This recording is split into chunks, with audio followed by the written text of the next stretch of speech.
Friend of the channel, Wayward Echo, has had early access to 7 Days to Die, and he made a summary video going over all the changes in 7 Days to Die 2.0. In this video, we're going to be talking about some of the things we saw in that. In particular, the absolutely crazy perks they have added to 7 Days to Die. And I've asked Wayward Echo for permission to use some screenshots of his video or this because I don't have early access to 7 Days to Die 2.0 yet, and he gave me permission. So thank you, Wayward Echo. His video and channel are linked in the description if you want to check them out after this. We're going to skip right to the one that I've probably put in the title and thumbnail because it's the morally correct thing to do. Pack Mule, my legendary enemy of 4 years on this channel, the perk I always shit talk, might be one of the best perks in the game now. Instead of just giving you inventory space, it now increases your crafting speed in your inventory by 50%, which is pretty significant on its own, but also gives you a 50% chance to absorb damage when hit. Now, I want you to think about the phrasing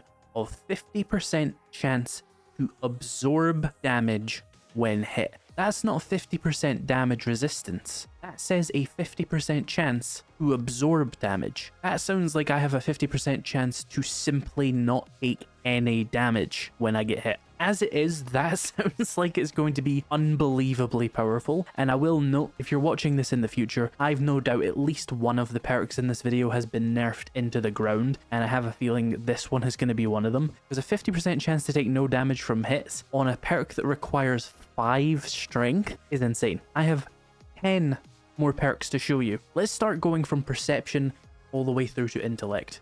And let me tell you, intellect has some stupid shit in it too. Starting off with the perception mastery perk. If you didn't know, all the attributes now have a mastery perk, where at level 6 of the attribute you can start unlocking some extra powerful bonuses, and you need to get level 10 to fully max them out. Let's start off with a pretty mid rank here. Harvest dukes and cash from cushion seating and a bunch of other sort of places you'd find cash. That's pretty cool. It'll depend on how really useful that actually is. You know, if I get 1,000 dukes from a seat, that'll be really good. If I get 1, I won't care about it. The next one is salvage specialist, which gives you steal from cars, gun safes, and shopping carts. That's going to be really, really good early game. Now, we move on to some combat bonuses now. Vital wound, spear and rifle primary attacks cause bleeding damage. Now, that's very vague. We don't know how many stacks of bleeding damage. It will most likely just be 1 stack, which is 20 damage over 20 seconds, which is meaningless. And also the spear primary attack is a light attack, so it's another kind of on that one. But the next one, sprinting power attacks with spears do 25% more damage. That's just really good. That makes spears a bit more competitive into the later stages of the game. Obviously, we've added 2 new tiers of enemies to the game, so the spears are still going to fall off really, really hard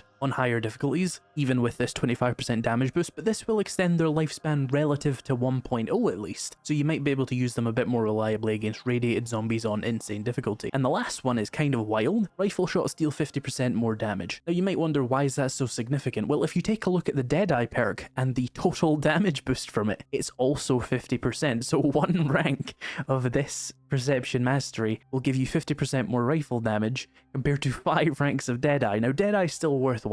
More damage is always good, of course, but also there's utility effects like faster reloads, but that is crazy in terms of like the value for the 1 perk point spent there. And perception mastery is probably like the most chill mastery perk we have, I think. Let's move on to the next perception perk. Oh, this, okay, hang on, I didn't really fully read this until now. The first rank, do 50% more damage to dirt. Rank 2, do 100% more damage to dirt. Rank 3, reduce damage taken from enemies by 50% when near buried chests. That includes buried supplies. You just have a 50% damage reduction that you can do a horde night over. You could make like a temporary horde base for day 7, for example, and have a huge damage reduction. That's interesting. I don't think that's going to be the most practical thing ever, but I didn't notice that when I first read this. So Treasure Hunter is quite interesting. Honestly, just the 100% more damage to dirt is wild. I would take that. That's pretty good. Like, that's worth 2 perception points and a couple of perk points to do basically double damage to dirt. That really does alleviate how dull mining or digging, I suppose, can be in 7 Days to Die. That'll help out a lot. Stack it with Miner 69er, you're going to be flying through those buried supplies. They already give you a decent amount of dukes, so more is good. Doesn't say how much, of course. We'll have to find that out from the game files when the game actually launches. And the final one is adds an extra weapon, armor, or rare item to all buried chests. Now, it does say very particularly here, buried chests. It doesn't say buried supplies.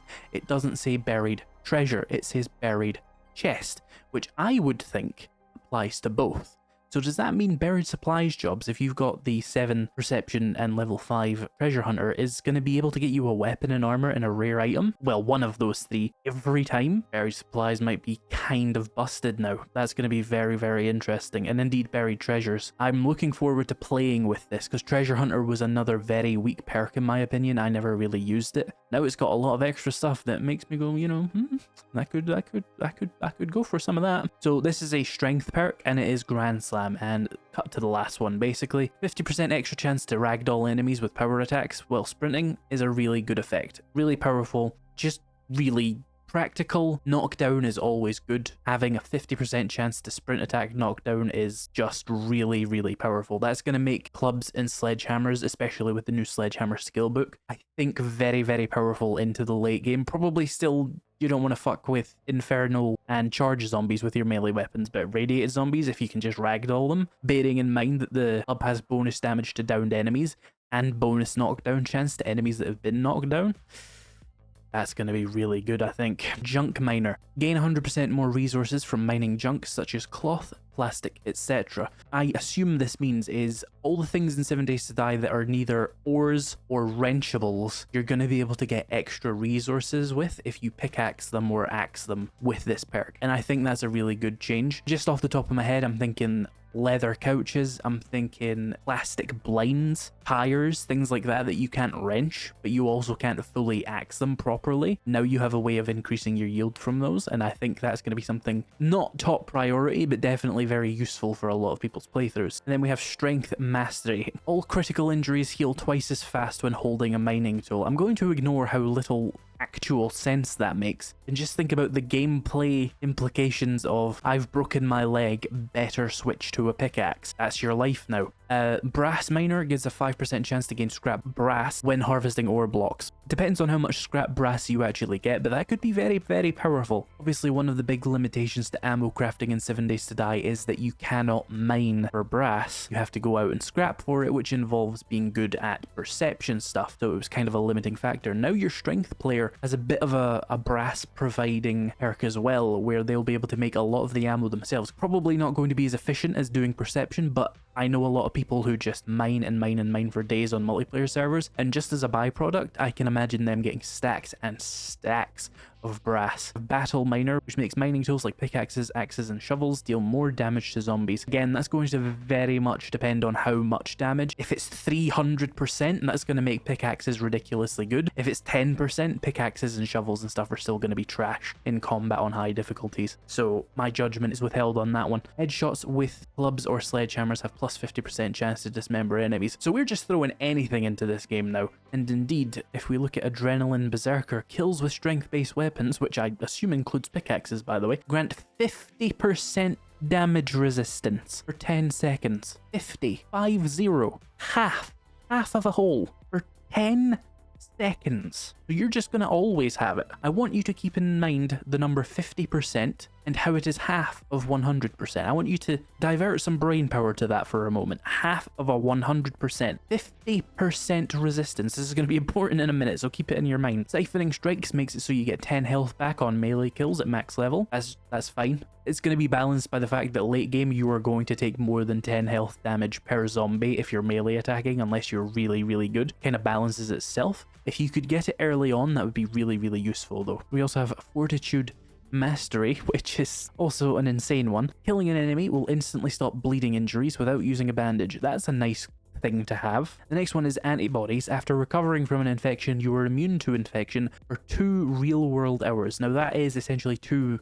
in-game days on standard settings. Absolutely wild. Next one we have is the Dentist. Fist weapons have a 10% chance to gain silver or gold teeth fillings from zombie kills. I assume they'll just give you a golden nugget. That's going to make Horde Knights with fist weapons very profitable. And the next 2 ranks are absolutely fucking insane. I'll do them together. You get 100 extra health. Yes, 100 levels of health from 2 perk. You can now have 300 health. 330 with a couple of other items that are in the game currently. I don't think it's necessarily crazy that you can get 300 health when zombies have become much more crazy. However, I do think it's absolutely wild that in just 2 perk points you can achieve 100 levels worth of health gain. That's going to be a top priority, which is a shame because it's in Fortitude and I don't usually go for it. Then we come to a very important perk, Hard Target. When moving, take 50% less damage. Do you recall that one thing I mentioned, where if you get a kill with a sledgehammer or a club, you get 50% damage resistance for 10 seconds? And this one, when you're moving, gives you 50% damage resistance. And then you throw in Pack Mule, which gives you a 50% chance to not take damage. And then you throw in pain tolerance. And then shit, you could throw in some heavy armor. You could give yourself 90% damage resistance and then apply even more. Now, I don't think it's going to ever let you get to 100% damage resistance. I think the game hard caps you at 90 for damage resistance, and then pain tolerance and fort bites, which is called HP loss reduction. It essentially refunds some of the damage you take after you take it, and they that quite well with damage resistance. What this essentially means to me, though, is that heavy armor has just fallen out of usefulness entirely. It slows you down, and now you can achieve unreal damage resistance boosts most of the time. 50% less damage when moving is 50% less damage 98% of the time you're in combat, assuming you are not a lemming. And what we have from Agility Mastery is a 40% chance to instantly cripple enemies with leg attacks. 40% chance for crippling enemies' legs is actually really good if you consider that the endgame weapon for agility is an SMG. Statistically, 3 or 4 shots into the leg is going to stop most zombies from running entirely, and the SMG has a 60 round mag and it is a bullet hose, so you can really cripple a lot of enemies with that. The next rank is 20% faster reload. That's nice, always good to have.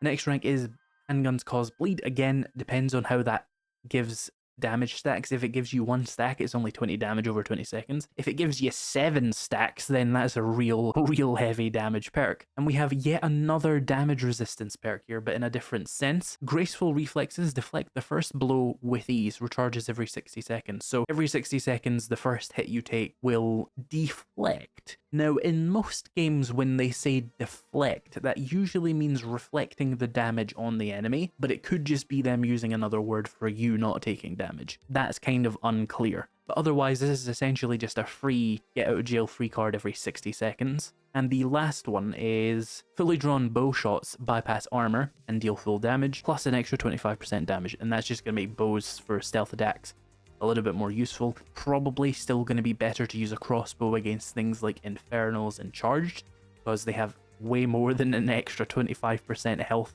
compared to the radiated zombies, and the radiated zombies already have a hard time being one shot with stealth attacks with bows in 1.0 on high difficulties, so it's probably not going to be that big of a boost for most people.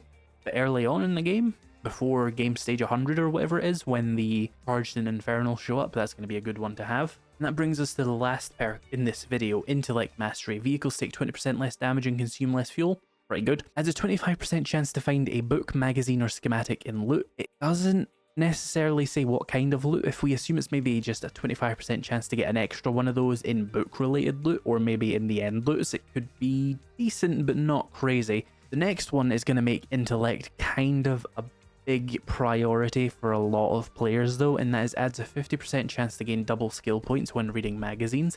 If you have level 6 nerd armor, that's going to be a 100% chance to get double skill points when reading magazines, which is going to cut down the amount of time you need to search for books for a long time, and a lot of players really don't like that gameplay loop. So for them, the natural thing to do is going to be rush a intellect and get that, and get through all the crafting as soon as possible, and then switch to a build that's actually enjoyable. But we do have a couple of extra things here to mention, which is stun batons only take 2 hits to charge, and then it just becomes stun batons are always ready, which is going to be an incredible buff to stun batons. However, we do have the theory, the running theory, that charged zombies are going to be immune to stun batons because of the way they look and how they sound, and the dev is alluding to them being resistant to something. So it might not be that useful practically in 2.0, but right now that would be really, really good. Let me know what you think of these in the comments, and of course, if you want to check out some actual gameplay of 2.0, check out Wayward Echo's video. He helped me quite a bit by allowing me to use those screenshots so I could make this video, so thanks to him. Thank you for watching this video, and I'll see you in the next one.